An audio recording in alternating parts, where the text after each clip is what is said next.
Joining me in Jacky Road Studios today is Mr. Andy Lee. Andy, how are you? Oh, it's nice to be finally welcomed in, Jack. Clear out the electric drum kit and get me into the studios. I think It's already packed up, man. It's already well and truly packed up. good. Hey, I'll start with actually referencing the drum kit as a Hamish instrument. I'll start with a Hamish game. Hamish was the last guest on Jacky Road Studios. We plan to record. You've improved. Well and truly improved. We plan to record at midday. What time do you think we started recording? Oh, when it comes to Hamish, I'm going to say, if you're lucky, 12:43. It's about 12:35, so that's a pretty. Okay. He's done well then. He has. That's ahead of schedule. That's absolutely ahead of schedule. How much time? Honestly, over the years, how much time do you think? Because you're always on time. I've never been anywhere where you weren't on time. For this interview, bang, right on time. How much time do you reckon you've spent waiting that 10 or 15 minutes for Hamish to arrive to something in all the years you've done things together? Wow, jeepers. It's a really good question. I don't think they have a unit of measurement. They're working on it in that particle accelerator in Switzerland. Exactly. Yeah, the Hadron Collider. I think that's their key thing to work out that amount of time. I must admit, though, it has improved because I know Hamish will be, as he puts it, early or late. Yep. So he'll text me and say, I might be running 10 minutes early or late, which has the impression that it's somehow out of his grasp, but he's always the 10 minutes late. It's like, oh, bad bounce. But I know now I think in our early days, hours, months. Yeah. But nowadays, I've got it down to a fine art of when I need to tell him to be somewhere to meet up or when we're starting. I would say that it's far less these days. It's like allowing for wind in golf. Is that a thing you do in golf? It is a thing we do. That's exactly right. Well done. Yeah, exactly. You have to. I've got the same process with my girlfriend. I feel like I was hoping Dan Andrews was doing the same with the COVID restrictions, telling us all that the reservation is actually for 8:30. When the dinner reservation is for 9:30, like I do with Beck.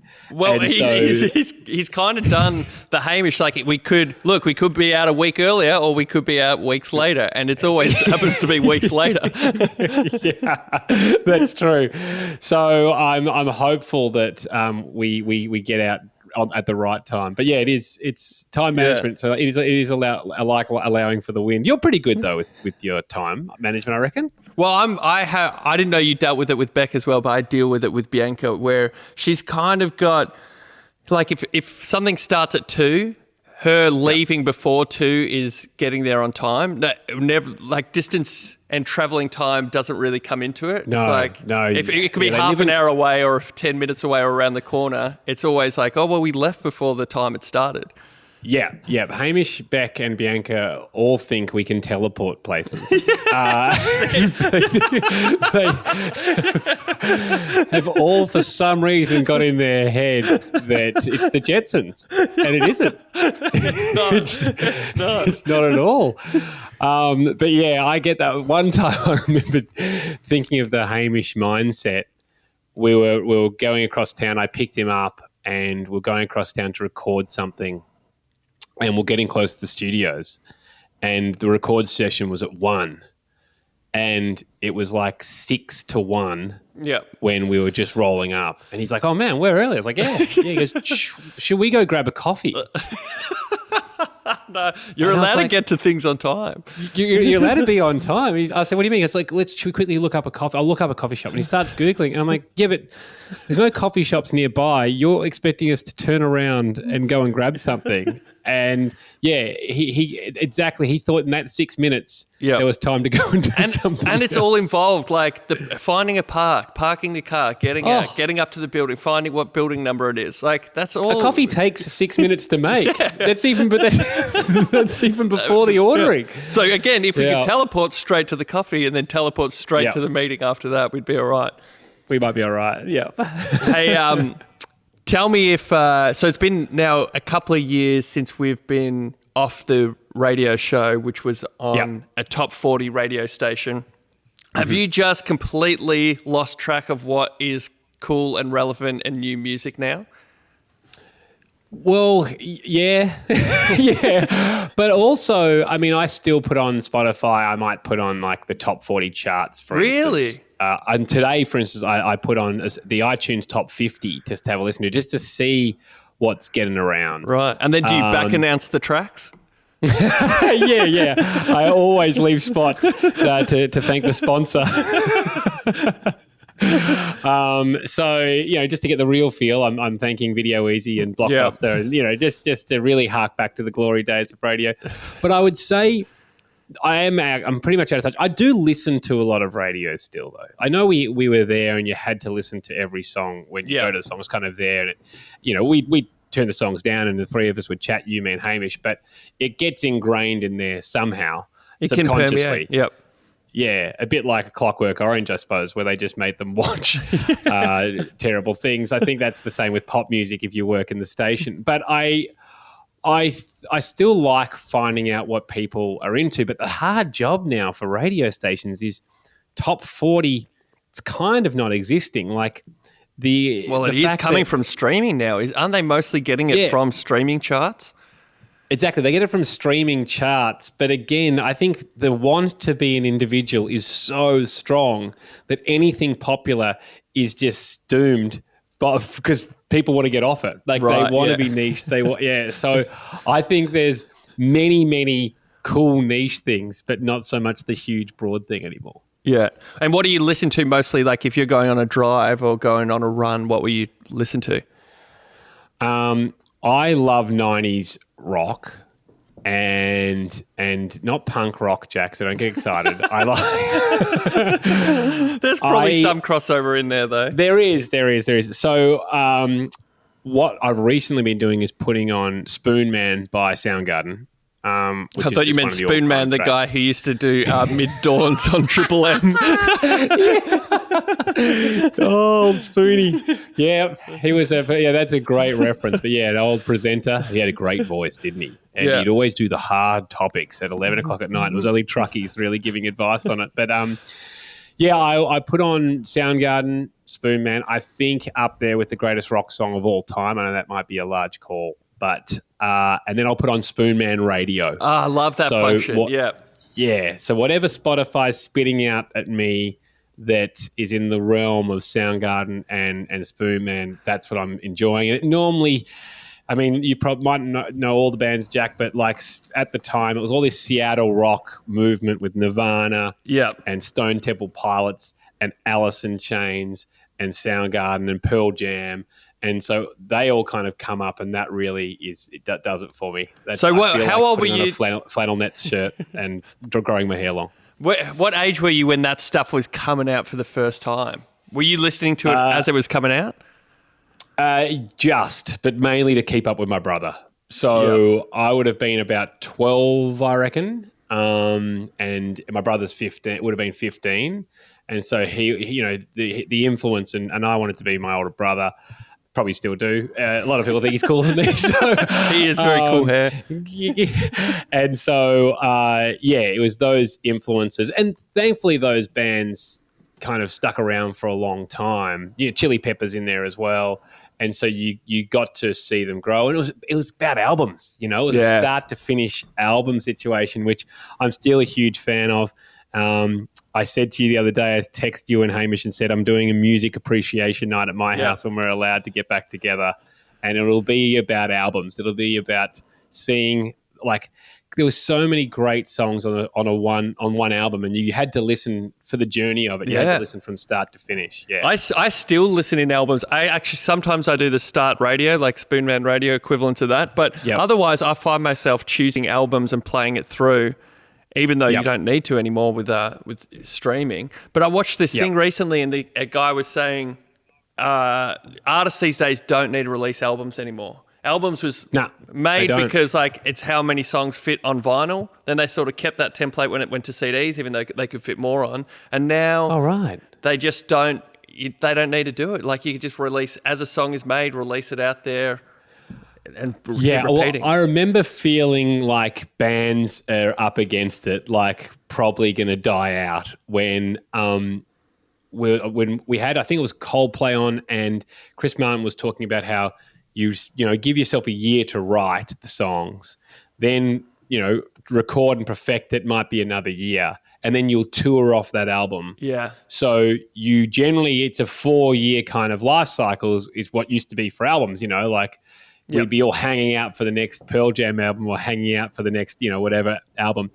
And then we had Rihanna on the show, and she said, oh, yeah, they just send me the songs, and wherever I am in the world, whether it's my hotel room, I actually sung one backstage before my concert in the little booth they set up for me. And so at times a song will come out, and haven't even finished my tour, and I'm just landing in another city, and my new single's already out. And I was like, wow, okay. So they're getting the opportunity to stay relevant and turn around all these singles, these huge pop artists, where the bands have to hope they're still relevant kind of 4 years later, which is tough. Do you think we'll see bands shifting to that model? Because, I mean, there's no reason a band can't really release a song one at a time, but you're right, you have to get the whole band in the same city, everybody with the equipment into the studio, so it probably makes sense to record more than one song at a time. Yeah, exactly. It's a much harder process, and also it's a lot more collaborative normally in a band. So you're sitting around, you, Hamish, and I, Jack, we would argue for most of our rehearsal time, generally about who was the worst in the group. And all three of us needed to be together to do that. Yeah, that's a collaborative effort. It's just a fight. Exactly. If it's one-on-one, that's just a fight. But if if there's three-way, it's a triangle, then it's a band working together. Yeah, and I can't send you my I can't go, hey Jack, here's my complaints about your approach. Yeah, like Rihanna landing in a new city, and I'm going and I just dropped down into a new city, and I get off the plane, and Andy's insults are right there on the phone waiting for me. Yeah, exactly. So maybe that's the new thing for us as a band, to be able to keep going. We're going to have to send the insults remotely. And are you guys still recording? Because your band that your brother fronts, you guys used to record at home, right? You had a little setup at home.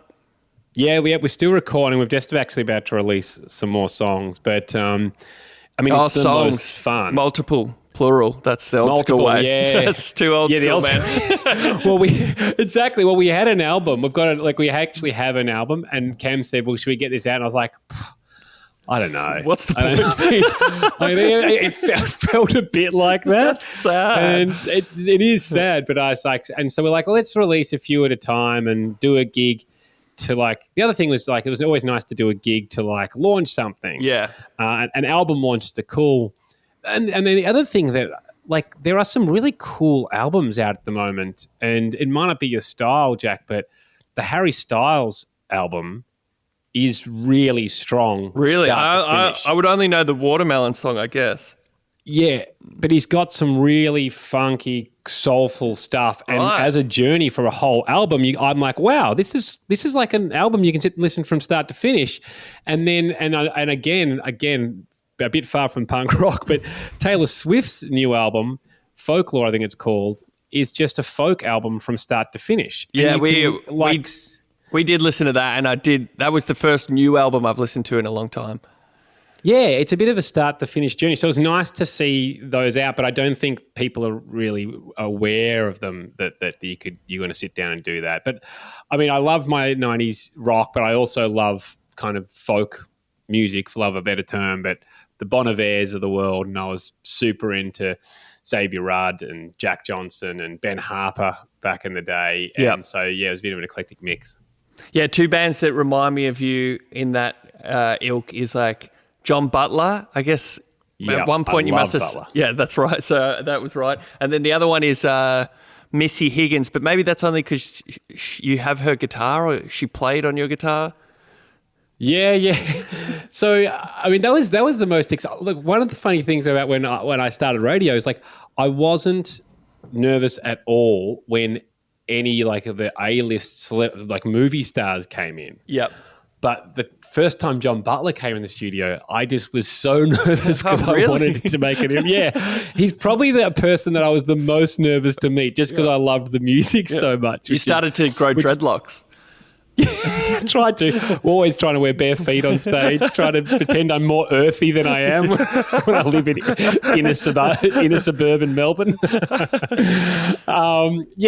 It was interesting. Like, I loved the music aspect of what we did for the radio, and I missed that about podcasting. I loved the fact that so many artists came in and you got to interact and see how they went about their work. Yeah. And I reckon a cool part of what you guys do is like it allows you to become friends with people that you would otherwise just idolize from afar. Like you would have a lot of examples of that in music, and then of course at the Carlton Footy Club as well. Yeah. So Missy and I became really good pals and talked a lot about music and similar with Vance Joy and it's really fun to talk about music passionately with someone that you admire so much and hear about how they go about it. I remember one night we'd had a few drinks and we were back at my house after drinks with one of my mates, Brendan Cowell, and myself and Missy Higgins. And my brother was living with my brother at the time, and it was about 3:00, and Missy pulled out the guitar and starts playing. And my brother the next morning came down and said, "Was Missy Higgins playing in the living room last night?" And I said, "Yeah, she was trying out a few of the new songs." He's like, "I woke up and I couldn't work out whether it was a recording. And then the fact that you guys were stopping and interjecting and discussing, I was like, what kind of black magic is going on in the living room at the moment?" I guess you could be pausing the CD player and then talking intimately about the track and then pressing play again. I'm going to try and do that. I'm going to attempt to do that to see whether it can come off. That's a great idea. Hey, I'll stop you there, miss. I don't know if I told you this or not, but Vance Joy, who you mentioned just a moment ago, is the frontman of one of the Coolboys And The Frontman gigs. And I then told Christian O'Connell, whose show I work on now, that I was friends with Vance Joy because we played that gig. And also, a couple of weeks after that gig, he saw me in a cafe and he said, "Hey, Jack, how you going?" And he approached me. Yeah, that's fine. You're fine. Yeah, you're clear there. But so a year or two has passed, and I said, if we ever need Vance Joy on the show, I'm sure he'll do stuff because I'm friends with him, sort of. Anyway, I'm leaving the building one day with Christian, and Vance Joy's coming in for an interview with a sister radio station, Kiss, which is in the same building. Yeah. And I said like, "Oh, Vance, how you going?" And I could tell the look on his face was like, he's recognizing but not 100% sure, and he went for Dave or Dan. He's like, "Yes, Dan, how are you?" I was like, "Oh, it's Jack, but I didn't expect you to remember." But because Christian was with me, now anytime I say somebody is my friend, it just holds no water whatsoever. It's always a bad thing, isn't it? It's like, I worry about that a lot. There are times we were obviously Rob Thomas, right, was our front man. Yep. And I bumped into him in a hotel in Mexico. And how random. It was random. And he walked past and he stopped, and I was like sitting in the pool, right, with a drink, with a beer. And he stopped and he looked at me and he paused and then just went, "Hey," and kind of kept walking. And the pause was, I think I've done something with that guy, or I've seen him. But I've given it enough time for my head to work out whether I care or not, and I don't. And walked up. And so I saw him again at lunch. I said, "Hey, just Rob, I'm Andy," and explained the whole backstory of Coolboys, and worked out that it takes a long time to explain that. And he was like, what I find interesting about it is Rob Thomas was the first person to ever be our frontman. Yeah. To find out that then we went on a full bus tour. Of course, he wouldn't know the future of the band from that stage. No, that we get a private jet and we travel around Australia, and then we play at Margaret Court Arena in front of several thousand people. I'm thinking he should know this. He needs to know this. This would be important to him.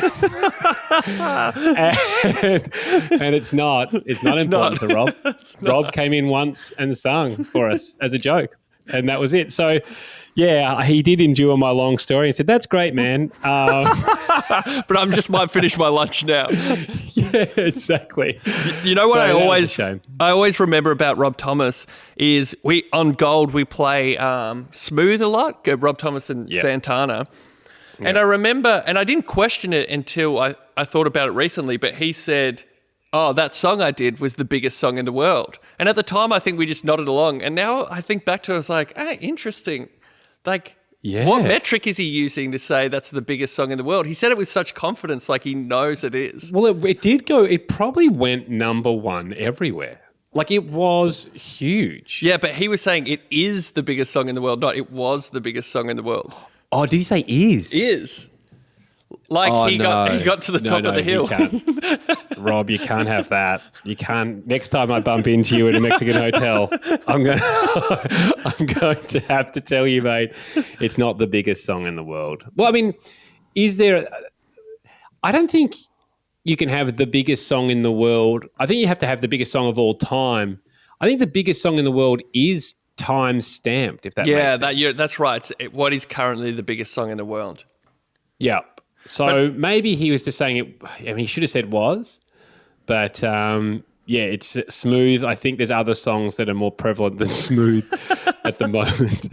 But we know in TV ratings and radio ratings, you can break them down any way you want to essentially sell any story you want. Doing that. Yeah, so he probably has his version of breaking down Smooth into the biggest song in the world, and it technically makes sense from the stats he's using. As played by him in his house. So what would you say, of all the years that we did Coolboys and The Frontman and all the more years that you played with your brother in a real band, what would you say is the major differences of playing in a real band versus a pretend band who only plays one cover a night? Oh, that's a great question. The major difference is with the real band, you practice. The fact that answer surprised me tells a lot about what we do in our band. So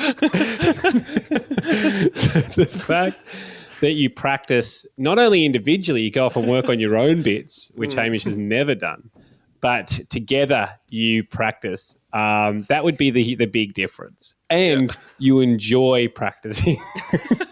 I would say they're the two large differences. Yeah. And is it hard to remember, like, on stage, song after song after song after song? Because we only have to... I already find it daunting to go, like, I got to remember a whole 3-minute songs and all the different parts in it. With the real band, you got to remember song after song.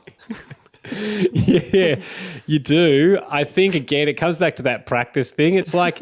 You don't ask a footy player, is it hard to remember to kick and handball? A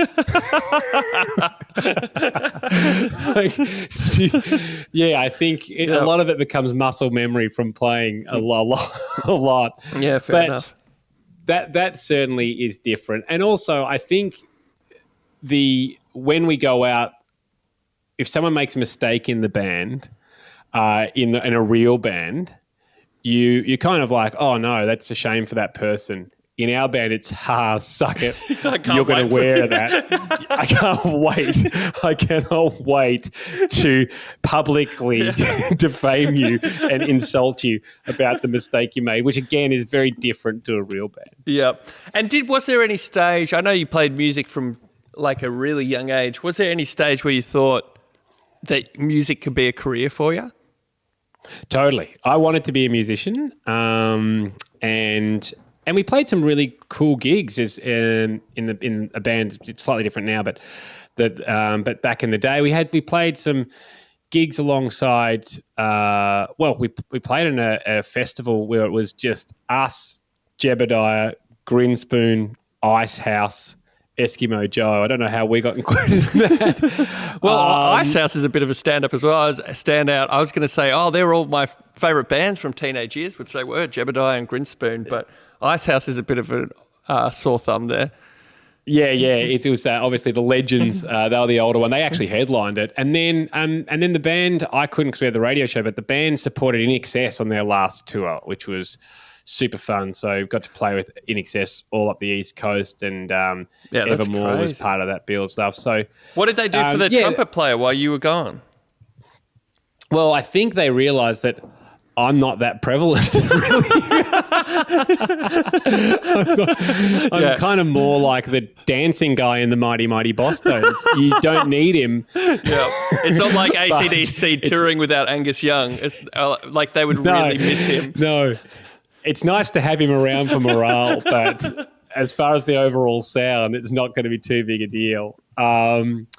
But yeah, it was certainly a time. And what was funny was with going with the radio show, heading back into Sony, obviously to meet up with them and discuss, how we can help their artists and different collabs we did with the radio station. I saw our album on a guy's desk. Oh, really? When I was in there, and I said, "Oh, wow, that's my band." And he's like, "Oh, right, that's in the R&D pile, so the research and development." So it's nice to think that at least someone had got it and looked at it and then said no.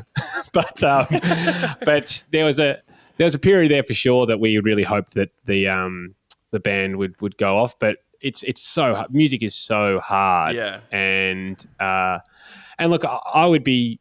It came to a point where I left my brother's band for a while because Hamish and I and you and the radio show was going so strong that you the work you had to have to put in, particularly for touring bands, that's when you kind of build that support, and I couldn't really be involved in that, so the guys kind of went off and played without me, which made perfect sense. I guess that's not really happening anymore at record companies, or does it still happen, a version of research and development where a guy's got the CDs all over his desk and he might just by chance pick yours up and put it in a CD player? But I guess it's done differently Not now. as much, yeah. I've made a couple of good mates who are in R&D, and what was funny was I knew them from our playing music, and then suddenly I saw them a lot because of the radio show. Yeah. So there was, we'd invite different research R&D guys from all the labels to come and watch different gigs, and you'd go to live music the whole time and check that out, and made friends with a few of those guys, and they said, yeah, you're in the mix, but it's not, you don't really have a single, you don't have a strong enough single yet. You perform fine. And they were right. Like, we didn't have that radio singles. But, and whether you agree with this, Jack, it was kind of listenable. It was, you'd listen and go, oh, yeah, that is I loved it. Yeah, I used to groove it. Yeah. But yeah, you're right. There's nothing. Yeah, go on. You don't have that Use Somebody or Sex on Fire that's going to go, oh, cool, this can launch the band. Yep. So that was the feedback we got a lot, and that was really fair. So did you have a point where you went, like, you try and then go home with Cam, your brother, and like, all right, let's write a single? And because I guess bands write great songs, but they don't mean them to be the single. But you're like, all right, what's really, really catchy? Then we started like paying producers to help, like that was the next step for us. And so we had one producer that when we were in a songwriting session, and we wrote a chorus, and he's like, he goes, that's great. That's really good. Now make that the verse and make an even better chorus. Went, wow. Whoa. Wow. It didn't work. It just sounded like the verse sounded a bit chorusy, to be honest. But I thought that was profound. Man, these verses repeat on themselves a lot. Yeah, with the same lyrics. So, yeah, I mean, absolutely kind of you go for that. But in chatting, going back to your other point about what the R&D guys do, it's a lot of those departments have been shrunk. Because live music has shrunk a little bit. Yeah. And in chatting to one of my mates who did move away from it, he just said that it turned into a trawling YouTube job. Yeah, right. It was rather than going out and seeing live music, it was about finding, because all the people are sitting there and uploading themselves singing. Yeah. You could sit there and just watch YouTube and hopefully be the first person to discover someone. And often if they've got millions of views, the R&D is done for you. People are already into it. So it changed massively for them. Yeah. Hey, tell me what you're doing at the moment while you're in. We're in lockdowns in Melbourne still, and it looks like from your Instagram post that you're trying to find different chores to do every day, like put up a new set of shelves. Yep. How many sets of shelves can you have in your house? The house is all shelves now. There's nothing. nothing is on the ground. Couches are on shelves. It's really easy to vacuum. Nothing. It's like the floor is lava. Yeah. Look, I think I have done that because all the stuff that you put off for years, I've like, well. And when you're allowed to go and catch up with mates for a beer or go to the footy or play golf, that's a better option than cleaning out your gutters or hanging pictures, etc.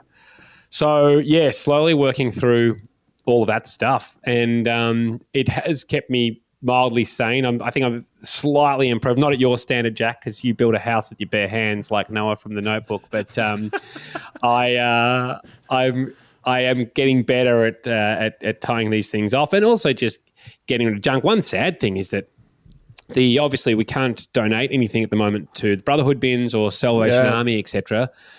And so I've got box and box of things that I plan to be able to take to those or shelters. That just clearing out the clutter, things that you ignore for years. Now that you're only allowed to be in your house, one room, you can walk in there and go, this room sucks, and I do have to spend time in here occasionally, so I may as well clean it up.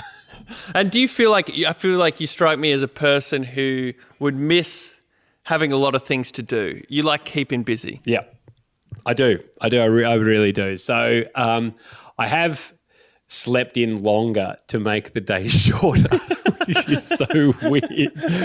But I know for a guy that does breakfast radio, like Beck and I have been getting out of bed at 10 or 10:30 just because it's a sad thing, but I've never had this in my entire life that I've wished days away. Yeah, that's crazy. And I hate the thought of that. Like, hate the thought of it. Yeah, it's a shame to feel that. Yeah. So we tried to turn it around and go, okay, let's not wish the days away. Yep. Let's but also not get too down. The first lockdown, I really struggled. I wanted to be busy, and there's projects that we had going, and we had momentum, and they all get stopped. Yeah, and that kind of was a shock to the system. This one, I've kind of realised it's okay to take a little bit of a step back. But looking forward to being busy again. Yeah, tell me what you think of this. Bianca's got us to do chores around the house. She's got us on Slack. Have you heard of Slack before? Yeah, it's like a WhatsApp but for businesses, and she uses it at her work.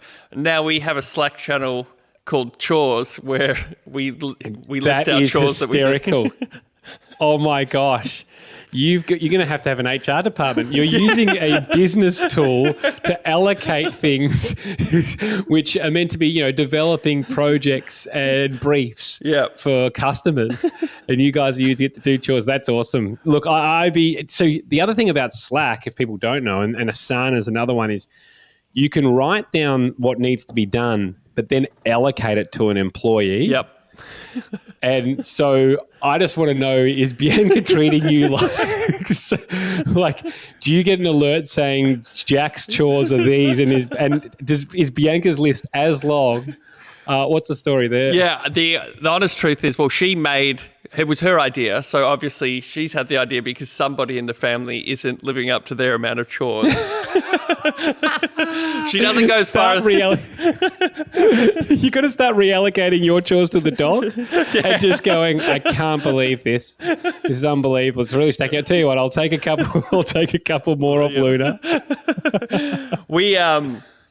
So a lot of my ones is dishes, right? Because Bianca's cooking more meals, and whoever cooks, the other one does the dishes. That's fair enough. Yeah. We were watching Seinfeld the other day. I don't know if you remember this episode where Jerry has a student cleaner in his house, and he's so impressed with how well the student cleans that he even gets the liquid detergent bottle and clears out the gunk in the cap. Yeah, great. That strikes me as the kind of cleanliness that you would keep at your house, Yep. keeping the cap of the liquid detergent clear. Yep, I do. The same with the toothpaste. It's a clean nozzle. No, there's no build up. So the other day I was getting that same problem where you get the detergent stuck, and first you try and strong arm it and like spray it just with brute force, try and spray it out, and it wasn't working. So I twisted off the top of the Morning Fresh and sucked in a big breath like I was going to close my mouth around it and blow it out. Yeah. So I sucked in and then went to blow it out and just went and did a big fart out the other end. What? Because the pressure built up in the cap. Oh my gosh. And it had to come out somewhere else. Oh, that is amazing. I wish you'd accidentally sucked in the Morning Fresh and farted out a bubble. Just bubbles at the other side. That's incredible. That's great. Yeah, I must admit, spending more time at home around each other has meant, because do you fart around Bianca often? I didn't for a long, long time, but now I still feel like it's offensive, but I wouldn't kill myself to not do it. Yeah. I don't. I tend not to fart around Beck and vice versa. But similar things have happened because we spend so much time around each other. Similar things have happened, like bending down to pick up a bunch of books or something, and then we both look at each other as like, are we going to acknowledge that or not? Yeah. I'm particularly surprised when Beck has done one, and you can see her swing around to see whether she's been caught, and you go, yep, don't worry. It's like a scene in a gangster film where the policeman has made friends with the gangster and sees them and just nods to them and goes, I'll let this one go. Yeah, you blame it on like a chair moving. I think it's the chair, like the chair moved, and you both know it's not, but you'll let it slide for this moment. Absolutely. You guys, you could have just going back to the Morning Fresh, just bit of hot water in a cup and just let it soak, man. Yeah, but I'm trying to get it done in that moment. Like I need the dishwashing liquid. Yeah, but yeah, I understand that. Do you take a lot of daytime naps? I guess if you're sleeping in, you don't need to. No, haven't.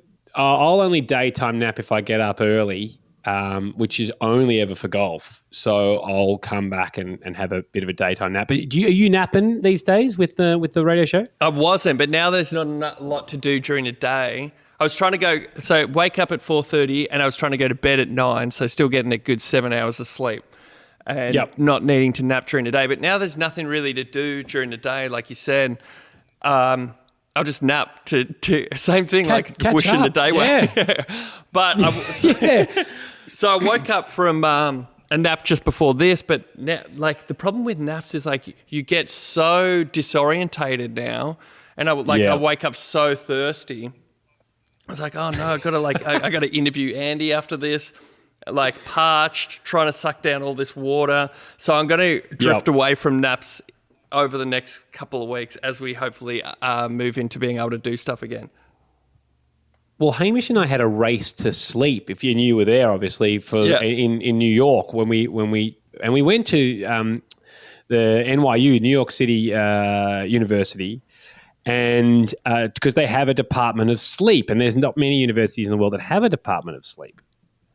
And the guy was saying that if you aren't getting the right amount of sleep, it goes into a sleep bank, and it's how we've evolved over time, but it stems from like caveman days where if you're on the run and you couldn't sleep, your body doesn't let you. You're like, if there's a big mammoth chasing you or something,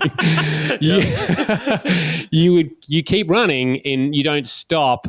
And so you could do that for days, or you can be on alert and have it. But when you found your sanctuary, you went through a crack that's too thin for the mammoth or something, and you got to the other side.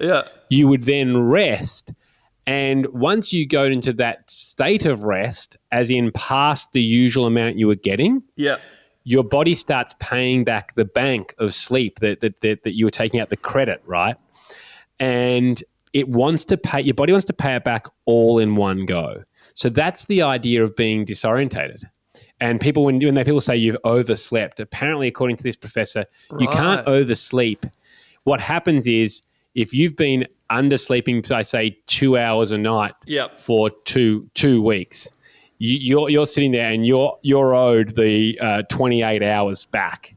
And your body wants to try and take the full thing. It doesn't take partial payments. It wants to take the full payment back in one. Yeah.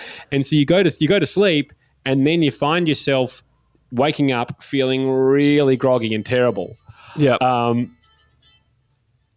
Sorry, man. I'm just my phone ring. You go and you wake up feeling really groggy and terrible. It's because you're still in the moment where the bank's meant to be paying back the whole thing in full. Well, you told me that after the gap years, say when we were on the road for gap years, there was a lot of like filming and traveling, so you don't get a proper 8 hours sleep a night. And then you would get home and do like 16 hours of sleep every night after we landed back in Australia. Yeah, it was after Caravan of Courage in the gap years, as soon as we'd finished, I'd normally have 16, 14, and then be fine. Yeah. The next step is hibernating. Yeah, but it was really bizarre. It kind of proved how much we were on the run. But every time it was like, I get back and it was just basically 8 waking hours a day for 3 days in a row, and then I'd be feeling great again. But yeah, it's a strange old thing. Now, tell me, one thing I want to ask you about, because Christian and I were talking about this week, teachers, and your dad was a primary school teacher, or still is a primary school teacher. Yep, still is. I think he should retire. He's 74, I think, but he still loves it. Maybe as an excuse to get away from mum. So how's he going with the new world, the whole new world, having to do the Zoom classes? So my dad, when I say teacher, he does read and recovery. And which is where it's a great spot for retired teachers to kind of ease back. It's like the desk job for the detective. For the cop. For the cop. So essentially it's one-on-one tutorials. The dad's public school teacher, primary school. And any kid that's falling behind, they've got a thing called reading recovery, which is they found out that kids are often falling behind because they're too scared to try for fear of not being good at it. And when you're in a class of 30, it's pretty easy to go under the radar and not try. Yeah. So if a kid's falling behind, they go to one-on-one tutorials with my dad, and he'll have a number of those a day, where he sits there and they practice their reading and gets the reading up to scratch. And the idea being they do that for a whole year, and they generally go back into the classroom one of the better readers just because of that one-on-one time. So Dad does read and recovery. Oh, good on him. And I don't think he's been doing any over Zoom as such. I think he's just kind of used the time to chill out and annoy mum. And was he your teacher at any stage? Were you the kid at school whose dad was a teacher at the school? We had a composite, like a joint class for grade prep. It was one huge class and 2 teachers, which is kind of weird. Really? And by dad, so I was, yeah. What? So they would go one for one up at the blackboard. How did they split up their time? Yeah, they would. And one or was would it like be a double act where they're going at the same time? I was good. Sorry, mate. My phone. I should have turned it on. I should have put it on. Who's trying to call you? That was Hamish Blake. They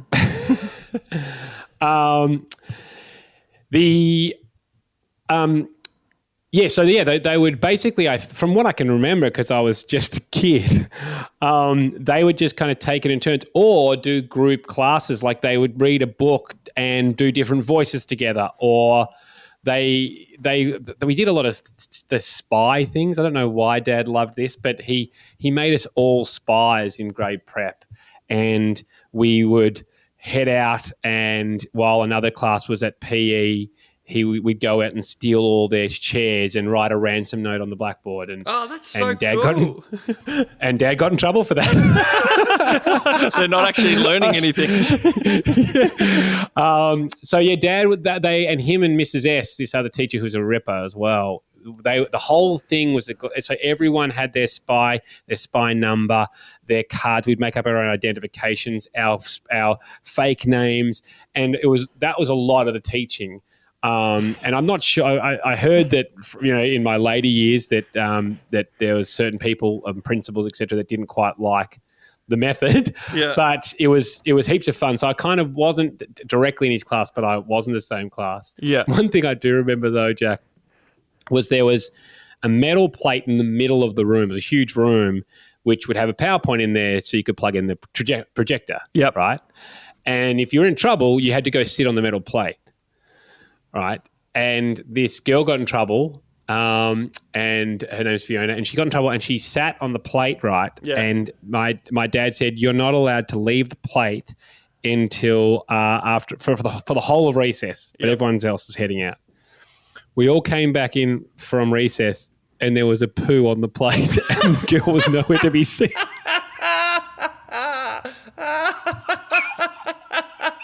Oh, no. So she'd taken it literally that she wasn't allowed to leave the plate. Obviously, He'd scared her straight. Dad was horrified. He's like, "Oh my God, I've told this girl that she's not allowed to leave the plate, and she's done a poo on the plate." Or as a message for your dad, and she did know in full well what she was doing. That's a better way to think about it, isn't it? Yeah, you want me to sit on the plate? You can suck on this.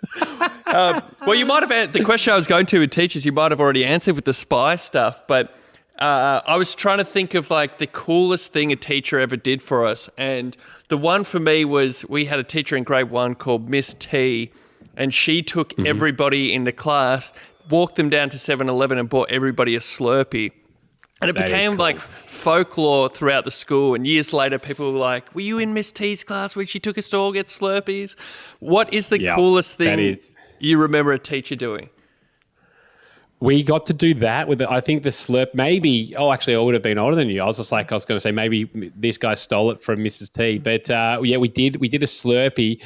We had to all walk to 7-Eleven, but we all had to hold a rope. Did you ever do that? No, we had to walk in pairs. When you're walking in public, you all had to hold a rope. So like it looks like, some sailors are off. But it was one way to make sure that no one could run off, or get run onto the road or anything. Because if everyone's holding the rope, that's the way to do it. But I really loved the spy stuff, etc. But the one that took the cake was Mr. Wyatt in year 8. I'm not sure if you had in the science labs the Bunsen burners, and there was a hole in the desk where the pipe for the Bunsen burner would come up. Did you guys have holes in the desk? Yep. Yeah. So ours were kind of double desks, so you'd face the other person across from you as they did their Bunsen burning, etc. We invented this game where you had to flick a 20-cent piece, slide it across into the hole. Right. And it was a great game, and we'd spend a lot of time not working and playing the game. And Mr. White knew that there was no chance that this was going to happen. So we came in one day, and on the board he had built a round robin, a full knockout championship. Love this. Like all across the whole board, and the champion on the side, and had $10 for the tuck shop at the end.